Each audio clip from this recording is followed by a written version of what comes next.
Okay, before we go through the timeline where the Trump administration seemingly created a constitutional crisis by disobeying a court order to not remove Venezuelan men who are being detained for being unlawfully in the country and potentially gang members by Judge Boasberg, to the time that they actually did it. And the judge recently, within the past hour or so, denied Pam Bondi's motion to vacate to end this case. So it's still going forward. So we're going to give the timeline. And before I go through the timeline, you should know that this case involves two different types of parties. There are 5 men that the ACLU, Democracy Forward, filed complaints on behalf, emergency complaints, asking the judge to stop their removal. So it's those 5 parties. And then there's everyone else. As you probably heard in the media reports, about 200 Venezuelan gang members were released. You've probably seen the media images. So this case from the judge also involves the people who would be subject to the proclamation outside of the actual parties who filed the case. So it's 2 different people. With everything this judge says applies to the 5 and everyone else who's subject to proclamation, right? All right, so let's get started. This is what I think is a thumbing up in the nose by Secretary of State Marco Rubio, Attorney General Pam Bondi, and Chief of Staff Stephen Miller, the Press Secretary Caroline Levitt, the Homeland Security Kristi Noem, and the Assistant Thomas Nolan, who've all essentially been laughing about this. If it was up to me and I was a judge, I'm throwing all y'all in jail, because I know that Donald Trump has that criminal immunity. I don't want to get into that. But the 5 of y'all, 6 go into the clinker for this activity. So where do we start? So at 5 o'clock on Friday p.m., there was the emergency hearing. During the emergency hearing, around 5:22, the judge asked the attorney for the Trump administration, do you know if there's any planes that have already left the sky? The attorney says no. Sidebar, as I've been following these cases, a lot of the attorneys for the Department of Justice in these cases don't know. They don't have the answer. They're not quite sure. They say, we got to find out. It's because they're running, this whole operation is shoddy. They don't know, left hand doesn't know what the right hand is doing. They're understaffed. Meanwhile, they got Leon over here cutting staff when they're understaffed. So they don't know. So the judge says around 5:45, okay, fine. Go and find out if there's any planes in the sky. Now, I need you to know, if they're hit the international waters, it gets out of my jurisdiction. But as of right now, 5:45, if you know of any planes that's going in the sky, I want it returned. Around 5:45 that he says this, a plane, there's 2 planes, has, not with the 5 men though, has taken off, headed to Honduras for an hour-and-a-half flight. So at the time of that oral hearing, the Trump administration, Trump judges knew that a plane had just taken off, so they had ample opportunity to order that plane to be returned at 5:45 when the judge says this. Shortly thereafter, around 6:55 or so, according to tweets and the flight records, the plane 1 enters the plane 1 or plane 2, because there's another plane that took off at 5:45, enters the Yucatan Peninsula International Airways. So kind of like now they're kind of out of the jurisdiction of the judge, right? At 7:46, the San Salvador president tweets a claim, because after this, the judge came down the order. Everyone knew, because reports were coming out. So the Trump administration arguably knew about that. At 7:46, the San Salvador president tweeted out that the judge had ordered the planes to be returned and had, oopsie, too late, laughing. And Marco Rubio, and another examples of lack of hubris, lack of statesman-like ships, retweets that. It's kind of like, you are a joke, Marco, because that's not even serious. That's like, why are you, like, y'all is so beneath. It's like we're on the bottom level in terms of esteem. We've come a long way from Madeleine Albright, long way from Colin Powell. This is not your Colin Powell level of, just not helping your case, Marco, be seen seriously. You're in the clown car now. You're in the circus. You're deeply entrenched in the circus. All right.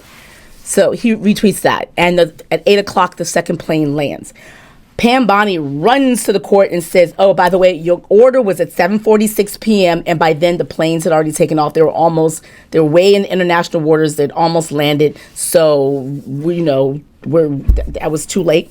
The second thing she says, and by the way, the 5 men that's subject to this, this lawsuit, they weren't removed. And the third thing she says, we're not going to do anything else. We're done. We're good. We're not going to remove anyone under Alien Enemies Act because this case is going on. That's what she says. Girl. So ACLU points out that Pam Bondi's notice to the court after they had disobeyed the order says that the order was issued 7/26, and they're like, no, dear, It was recorded at 7:26. Actually, during the oral hearing between 6:45 and 6:48, the judge told y'all to turn any planes around. You knew then. And then the attorneys, the ACLU attorney says, besides that, we emailed you guys and told you to remind you about that. And we told you specifically about the flights that had already taken off and the time they were going to land. So you were well aware before those flights probably even arguably entered international airspace that they were ordered to return. So let's get there first. Then they point out in their order the extent to which Homeland Security Kristi Noem and White House Deputy Chief of Staff Stephen Miller said in an interview, in the Axios interview, that they chose purposefully not to turn the planes around, meaning like it was an affront, that they said we're going to not respond to this orders. Now, there's a video I'm going to play right here of Thomas Nolan saying he doesn't care what the judges say. I hope the judge was listening to him when he said this. Look at this. I'm proud to be a part of this administration. We're not stopping. I don't care what the judges think. I don't care what the left thinks. We're coming. Throw his ass in jail. They also point out that the press secretary, Caroline Leavitt, said that the courts have no jurisdiction over president's conduct in foreign affairs. And his authorities under Alien Enemies Act, an act that was created by Congress. No, the court's job is to interpret whether or not a president is properly implementing a congressional act. So you can't just be doing it. It has to be within the jurisdiction. And it says it's core Article 2 powers to remove foreign alien terrorists. If we're going to be removing alien terrorists, you know that the majority of terrorists in the United States or domestic terrorists are white supremacists. And a lot of your buddies and you guys' friends, well, Proud Boys would have to go as well. The January 6th folks, a Democrat administration can remove that. That's a slippery slope. So you don't want to make that argument, Caroline, who's not a lawyer, who's like loosey-goosey with the laws and doesn't know what she's talking about. There also, the tweet by Secretary of State Marco Rubio is also shameful as well. But notwithstanding that, the ACLU put out the timeline and says what they need to have is these 4 questions answers, whether or not any of the individuals subject to the proclamation took off after the court's written or oral orders, and whether they were subject to it landed after the court's written or oral orders, and then whether any flight with individuals subject to the proclamation was in the air after the orders, or whether they were in there after it landed in a foreign country. So essentially, it's kind of like they need to answer these questions specifically and draw them out. Like, drag them, Judge. It's like a challenge right now at this point. So that's where we are. That's the timeline. The judge, again, said no to Pam Body's request to vacate. And you should also note that this is Pam Bondi arguing this because they ran out of attorneys. And I'm thinking, if I'm the attorney, I'm not debating. I'm calling off. I'm being sick. I'm like, I got to go pick up my kid from the doctor. I'm not available right now to argue this case. You argue this ridiculous case. It ends with Pam Bondi's, the last ditch argument is that as the commander-in-chief, the president has the authority to fight against terrorists and protect the homeland. She's treating something that's civil. Immigration and law, immigration courts is really a civil matter, though they do detain people.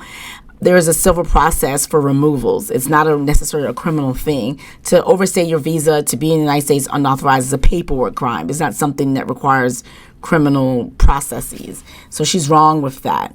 And also the reason why we want process is because that's what makes us a democratic nation and different from other places that just throw you in jail and do things to you that can end your life, end your liberty, and maybe without process, without your ability to defend yourself.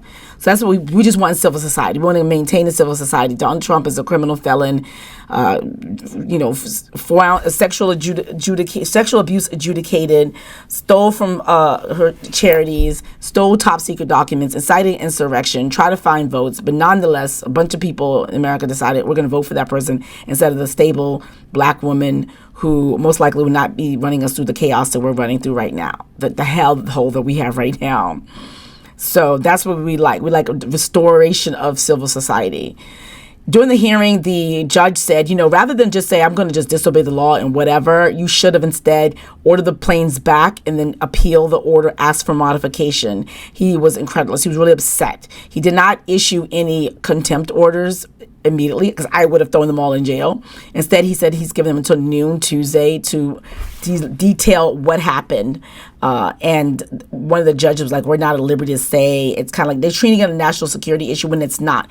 My caution is that you do not want to be in the situation where there's a Democratic president and they do the same thing, because they could, if they want to, identify all of the white supremacists in America who have been terrorizing Americans, round them up and send them to their homelands of their parents, of their heritage, and say, we need to get them out of this country. And you would say to me, well, they're citizens, they're natural born, that doesn't apply. Okay, now we want to abide by the law. Now we want to follow the law. You can't choose to follow the law when it's good for your side. You have to follow the law all the time, and that's the problem. So no one's saying we want gang members here. If they are here unlawfully and committed violent crimes, then bring the evidence, show them, and remove them with process. It's just he wants to speed it up because of the political reason why he wants to speed it up.